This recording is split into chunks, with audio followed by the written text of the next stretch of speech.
Makasaysayan ang araw na ito dahil sa kauna-unahang pagkakataon sa Pilipinas na patalsik ang isang Chief Justice sa pamamagitan ng isang impeachment trial. Balikan natin ang mga tagpo sa nangyaring botohan kanina. Live mula sa Senado, may report si Ruth Cabal. Ruth. Jessica, overwhelming ang boto ng Senator Judges guilty o may sala si Chief Justice Renato Corona sa hindi niya tamang pagdedeklara ng kanyang SAL-N o Statement of Assets, Liabilities and Net Worth. Ang bawat isang senador hindi pinalampas ang pagkakataong maipaliwanag ang kanilang boto. Pinapanalangin namin, O Diyos, na manaig ang mga testigong nagsasabi ng totoo, manaig ang mga testimonyang walang bahid ng kasinungalingan, at higit sa lahat, manaig ang katotohanan sa lahat ng ito. Matapos ang halos 5 buwan na paglilitis, guilty ang hatol ng impeachment court kay Chief Justice Renato Corona para sa Article 2 ng impeachment, ang hindi pagsasapubliko ng kanyang SAL-N o Statement of Assets, Liabilities and Net Worth at hindi pagdedeklara ng lahat ng kanyang kayamanan. Sa loob ng halos 4 na oras, naselyuhan ang tadhana ng punong mahistrado. 3 articles of impeachment at dapat sana'y pagbobotohan ng mga senador. Ang Articles 2, 3 at 7. Pero natigil na agad ang paglilitis sa Article 2. Dahil dito pa lang, pinakonvict ng impeachment court si Corona. I vote to hold the Chief Justice of the Supreme Court, Renato C. Corona, guilty as charged. We will not limit the time. This is a historical event and each one of us must vote according to his conscience and explain the reason for his vote. Unang bumoto at nagpaliwanag si Senator Edgardo Angara. The question, Mr. President, is quite simply, is the Chief Justice alleged failure to disclose a true and complete statement of assets as mandated by the Constitution, and whether this constitutes culpable violation of the Constitution and or betrayal of public trust. Matatanda ang dati ng hiniling ng depensang mag-inhibit si Angara dahil kabilang sa prosecutors ang anak niyang si Congressman Sani Angara. Pero ayon sa senador, hindi ito makaka-impluwensya sa kanyang desisyon. Taliwas naman sa naging desisyon ni Angara, acquittal ang nais ni Senator Joker Arroyo. I cannot imagine removing a Chief Justice on account of a SAL-N. This is not justice, political or legal. This is certainly not law. For sure, it is not the law of the Constitution. It is only naked power, as it was in 1972. I had not thought that I would see it again, so brazenly performed. But for what it is worth, I cast my vote. If not for innocents falsely accused of offenses yet to exist, and if not for the law and the Constitution that we were privileged to restore under Cory Aquino, then because it is dangerous not to do what is right. When soon we shall stand before the Lord, I vote to acquit. Sunod na sumalang ang magkapatid na Cayetano. Why do we complicate what is so simple? If you did not disclose, we have to depose. And if you are not fit, you cannot sit. Guilty with the penalty of removal from office. It is all the more difficult for me because I took my oath before this man. As a lawyer, to me, minor inaccuracies in the SAL-N, such as parking lots or a unit whose ownership is under contention, would not amount to betrayal of public trust. In fact, corrections are allowed under the law. But the failure to declare $2.4 million and some 80 million pesos is not minor.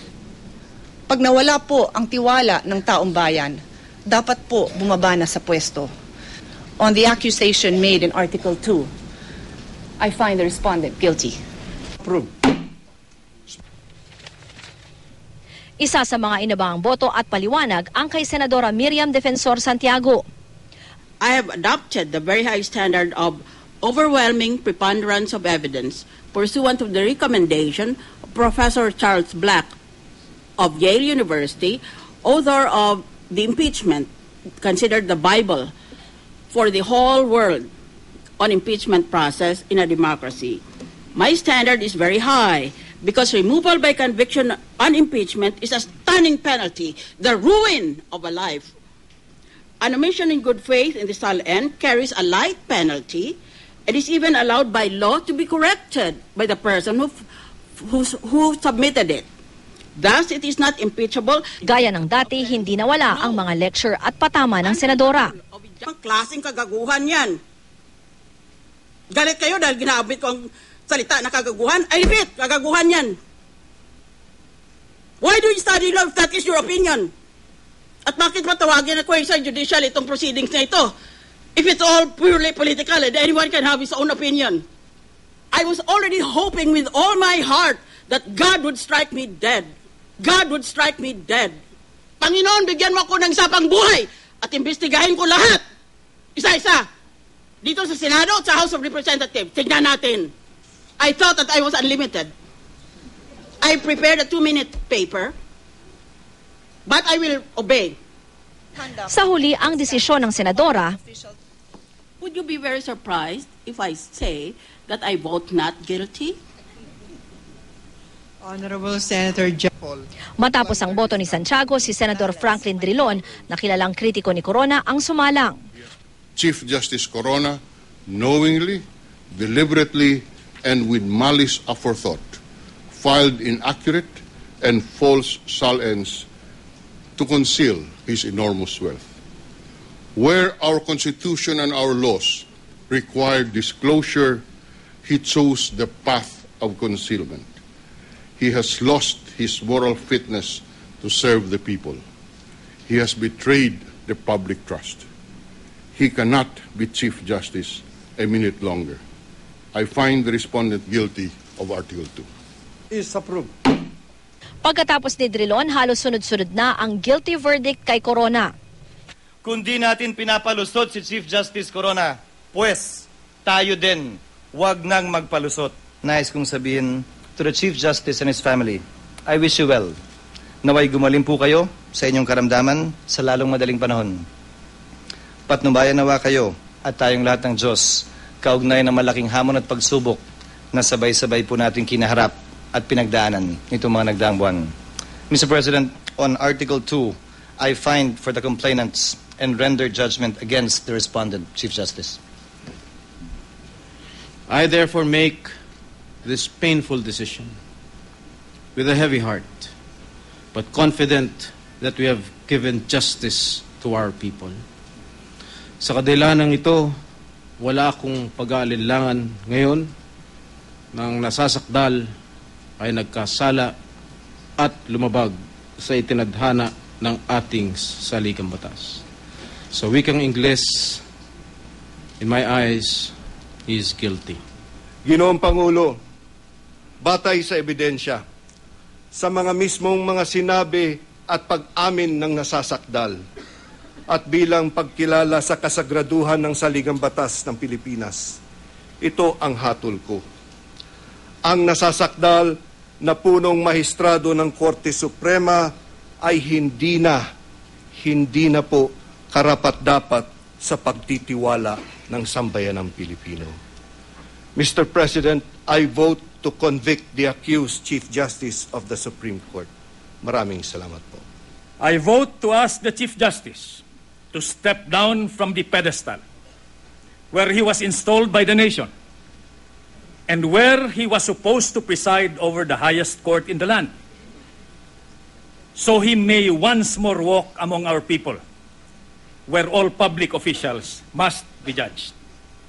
Bumalik na siya dito sa atin, sa piling ng taong bayan, para maranasan niya ang bunga ng kanyang pagkukulang. Sambayanang Pilipino, ang hatol ko po ay guilty. Mr. Chief Justice, I wish you strength and honor. Cannot simply learn from the lessons of the future.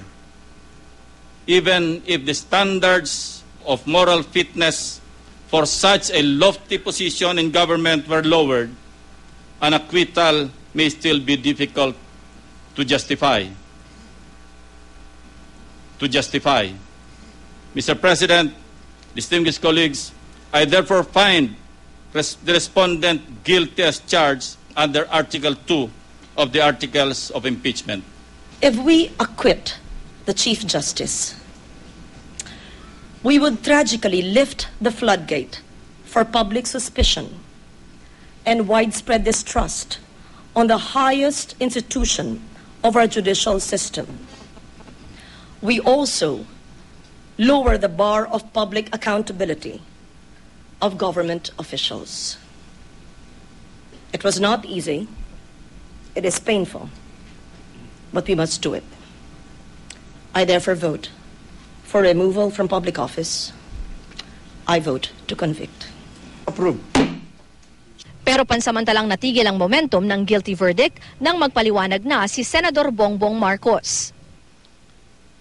When the furor has died down and this political storm has subsided, I know that like Lady Justice, we shall find solace in the fact that this decision, though maybe not popular, was fair, impartial, and just. On the arguments presented and on the ground that the presumption of innocence has not been overcome, I vote to acquit the Chief Justice of the Supreme Court. Pero matapos ito, naging sunod-sunod muli ang guilty verdict mula kay Senador Lito Lapid na inabangan din ng sambayanan. Hindi po ako nagmamarunong-marunong dito. Ang ginagamit ko lang po dito, konsensya. Representante ng masa na hindi nakapag-aral, hindi marunong mag-English, ni walang alam sa batas. Kaya, nung pong nagsasalita dito, si Chief Justice Corona, nagsusumbong sa taong bayan. Awang-awa po ako sa kanya. Akala ko totoo sinasabi niya. Hindi pala. Mas pinaniwalaan ko pa si Congressman Pariñas nung nag-PowerPoint dito. Ngayon, ang sinasabi niya isang pizza pie. Hindi po totoo yan. At sana pagkakataon ito, pasasalamatan ko siya. Dahil nung pangalawa kong panalo bilang senador, sa kanya ako nanumpa bilang isang senador. Pasensya na po. Pasensya na po. Ang hatol ko sa inyo, guilty. The Senate Impeachment Court must restore the people's faith in the judicial system. The Senate must bring about a higher level of moral standard in governance. I therefore find for the people guilty on Article 2. Na po ang nagsabi na kapag ang isang huwes ay nagsisinungaling, hindi lang ito dapat sibakin sa pwesto, dapat pa ho ito madisbar bilang abogado. Sa kanyang mga labi na mismo nanggaling na nararapat siyang makonvict at masibak sa pwesto. Batas para kay Juan ay batas din para kay Renato. Therefore, the Senator Judge finds the respondent Chief Justice Renato C. Corona guilty of culpable violation of the Constitution and betrayal of public trust under Article 2 of the Articles of Impeachment. The very same Constitution that he had sworn to obey and uphold makes it mandatory for a public officer like him to submit a true declaration under oath of his assets, liabilities, and net worth. Thus, I vote guilty on Article 2. Sa pagkakataong ito, 15-3 na ang boto para sa pagpapakonvict kay Corona. Kaya sa sumunod na boto ni Senador Bong Revilla, nakuha na ang kinailangang 16 votes. Ang kanyang panunungkulan ay dapat walang bahid kahit katiting dahil sa mandato ng kanyang katungkulan at kahalagahan ng kanyang posisyon. In the end, I arrive with the conclusion that through his own direct admission, the Chief Justice failed to properly disclose all of his assets in his SALN. Hirap man, alang-alang sa pagkakaisa, at paghilom ng ating bayan. Alang-alang sa pagpapatibay ng mga institusyon ng ating pamahalaan, alang-alang sa mga darating pang henerasyon at ang ating kinabukasan, I find Chief Justice Renato C. Corona guilty. Bagaman naabot na ang 16 na botong kailangan para mahatulang guilty ang Chief Justice, patuloy na bumoto ang mga senador. I have come across Supreme Court decisions whereby lower court judges had been dismissed and deprived of all their benefits for simple infractions of law or missteps in judicial conduct. Question: should the same strict measures ought to be applied to the members of the Supreme Court? The answer depends on who you ask. So I put that aside. Let's put that aside. I have heard their decision, and for them, I vote guilty. My verdict is guilty. A conviction signifies that we have considerably raised the standards for a Chief Justice of our Supreme Court. He must not only possess vast legal knowledge and wisdom necessary to interpret the law according to its spirit and intent, but more importantly, he must have unquestionable moral integrity and strength of character to render him impervious to corruption and political pressure as he administers justice for our country and people. Mabuting tao si CJ Corona. Subalit, dito po sa issue ng FCDO account, nagkamali po siya rito. Naniniwala po ako na dapat pantay-pantay ang implementasyon ng batas na ito. Mayaman man o mahirap, miyembro man ng Korte Suprema o pangkaraniwang mamamayan. Kaya po ako ay bumoto ng guilty. At sa huli, inihayag na rin Impeachment Court Presiding Officer Juan Ponce Enrile ang kanyang hatol.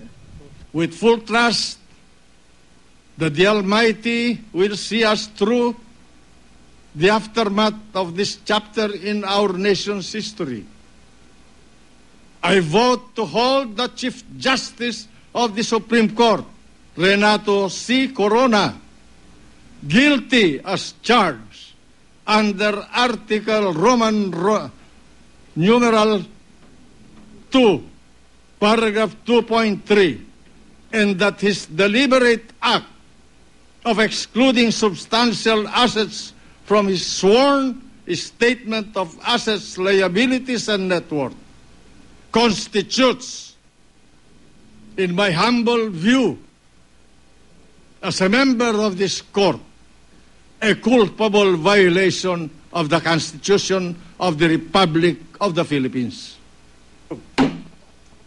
Matapos ang botohan, 20 senador ang nagdesisyong nararapat makonvict si Corona, higit na malaki sa 16 na botong kailangan. 3 senador naman ang nagbigay ng not guilty o acquit vote para sa punong mahistrado.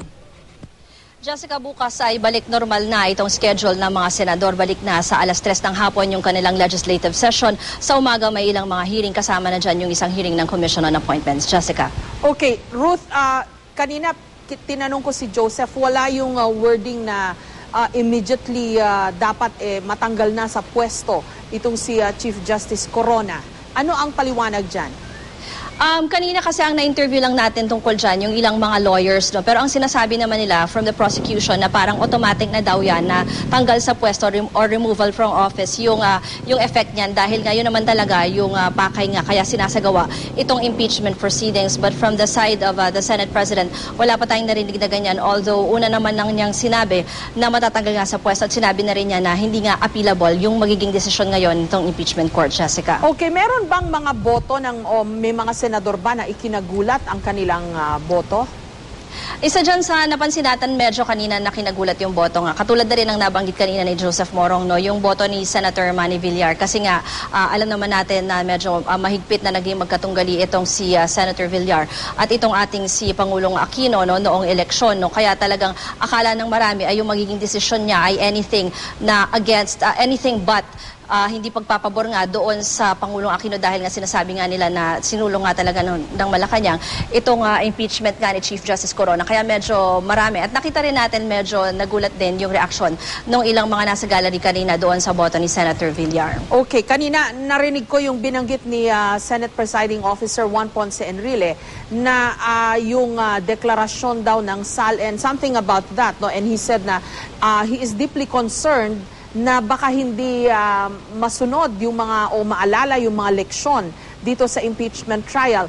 Any indications from the Senate, gaya ng sinabi ni Senator Chis Escudero, na i-take up nila yung mga ni-raise na points ni Chief Justice Corona, like the signing of the waiver, para ma-disclose din ang kanilang mga bank deposits?